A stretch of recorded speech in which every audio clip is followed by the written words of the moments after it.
Welcome back to Studio on Vintage Guitars, New Zealand's home of vintage guitars. My name is Nick Brightwell and we are back. We're back together. It's been a month. It's been a long time, Josh.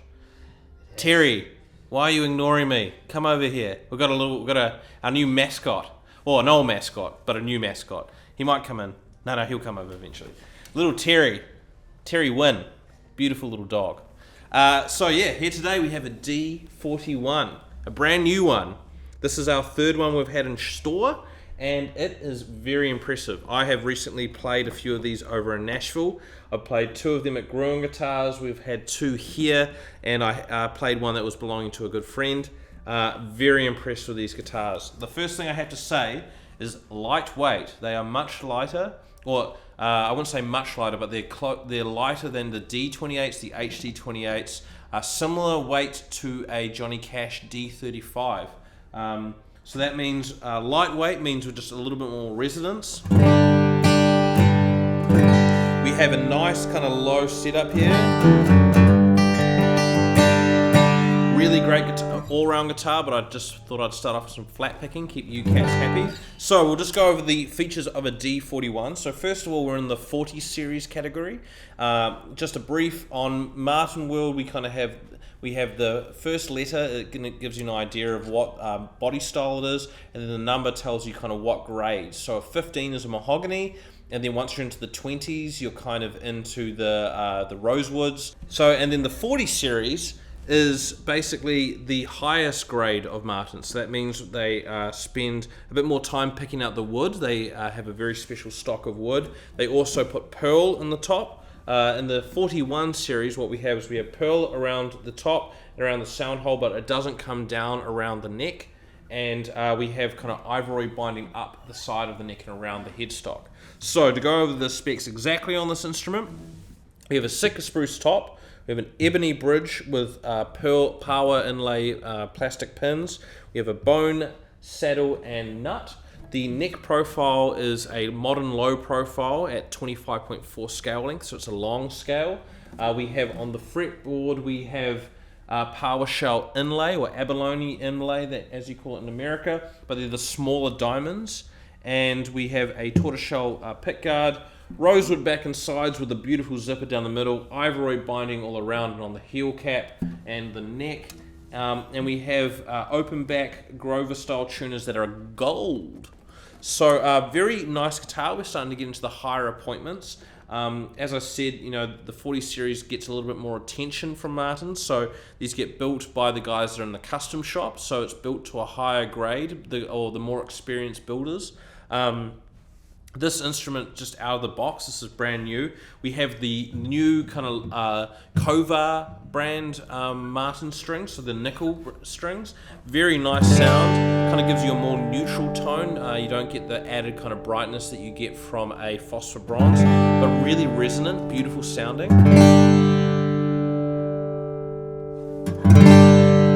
Let's just really get a lot of volume off this thing already.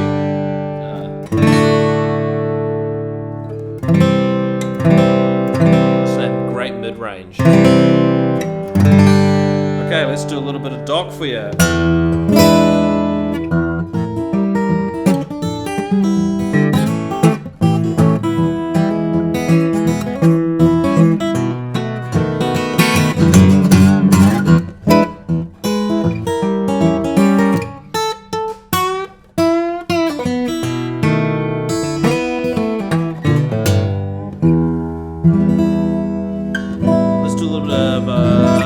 Cocky.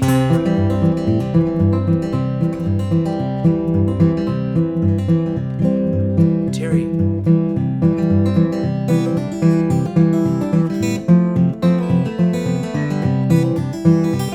Come here, Terry. Come here, then. And here we have Terry Wynn for the win. Good boy. He does like the guitar. We start bringing out the guitars. I just say he especially likes the D-41. All right. Oh, good. That's the panting of joy. He's a good mascot. He's our shop mascot most days. Nice to have a good dag around the house, as they say. Sorry, finger picking. What are we doing? We'll do a little bit of something in drop D, in the true style of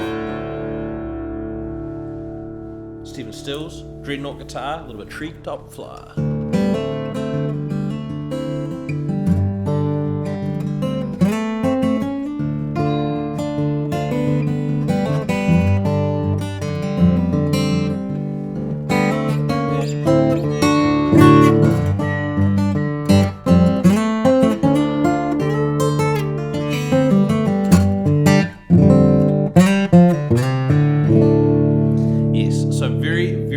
Instrument. We'll just also, for the sake of Michael Hedges, great tuning action.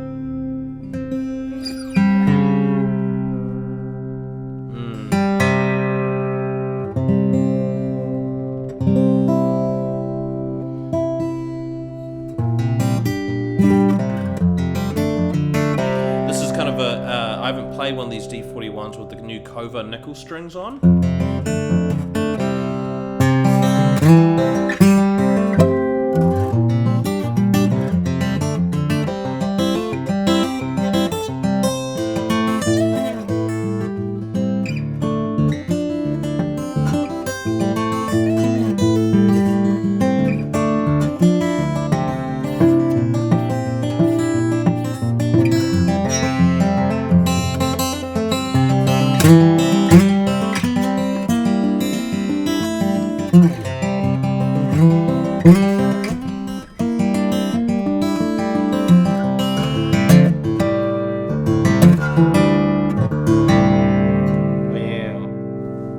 Yeah, just had to say that these D-41s live up to the legendary 40 series Martins. If you want to come and check this guitar out, come on down to the shop. We're kind of finishing off this format here, and I'm just finishing off the last of the new Martins that have come in. But if you've been watching the last few weeks, you've seen that we've been doing stuff on a concrete floor with brick walls. Well, that is the new shop. We're going to have some hardwood floors and have some beautiful bar style kind of countertops, and yeah, it's going to be really nice in there. So we're very excited to see that. One last little feature I just noticed I should reiterate is that we have a satin kind of finish on this neck, so a very nice natural feeling neck, which I really appreciate. And one more time, let's just look at the rosewood back and sides. Absolutely beautiful. Yeah, dark and rich and straight grain. So if you're interested in this guitar, come and check it out.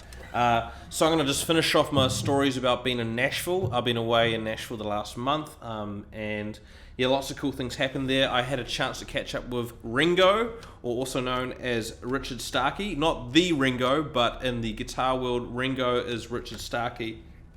And he was the guy that sent all of the high-end Martins out the door set up. So he set up Martins at the Martin factory for a long time. He was part of, you could say, the old school guys. Most of them have retired now. Last year I met Richard at Growing Guitars, and we kind of have this tradition of I'll go over there, we pick for a while, and then we'll have some lunch, and then we go back and play his guitars. Yeah, great to see Richard and get some more insight into Martin guitars and why certain custom shop models were so good.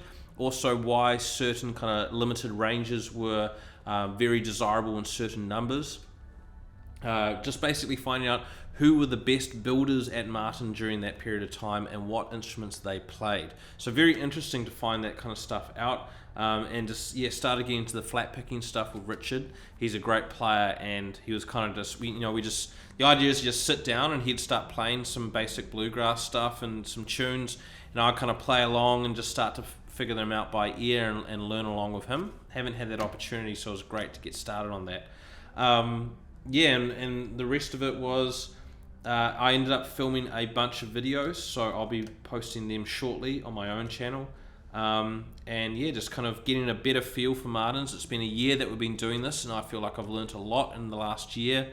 Just more about the instruments and how they've changed, and which ones are really desirable. There's just a lot in there. Yeah, so we're going to leave it there. To be honest, I'm a little bit jet lagged. We got in 2 days ago, and it's just finally starting to hit me today, but feeling good, and it's really good to be back. Terry right now is getting some belly scratches, so he's all good. Josh Thomas is handing out the belly scratches, and he's also doing all the content for us, and he's been keeping the ship afloat, so to speak, while I've been away. And thank you very much to both Davids, David Kahn and David Ward, who have come in and done some amazing videos and kind of picking up where I left off. Yeah, we're going to be having heaps new content and new musicians coming in, which is very exciting. We also have a new employee that I'm very excited to introduce soon. He's a good friend. It's great to have him aboard, so to speak. So, if you've liked this content, please like, subscribe, and share. We're almost at 1,000 subscribers, and we're very excited about that. We've been kind of just chipping away at it over the last year. So if you want to see this D-41, you can give me or Garrick or just come into the shop and give us a call. We can talk to you about it. Very nice guitar. Martin is keeping the standard up and keeping it going. So we'll have a good time, and we'll see you next time. Cheers.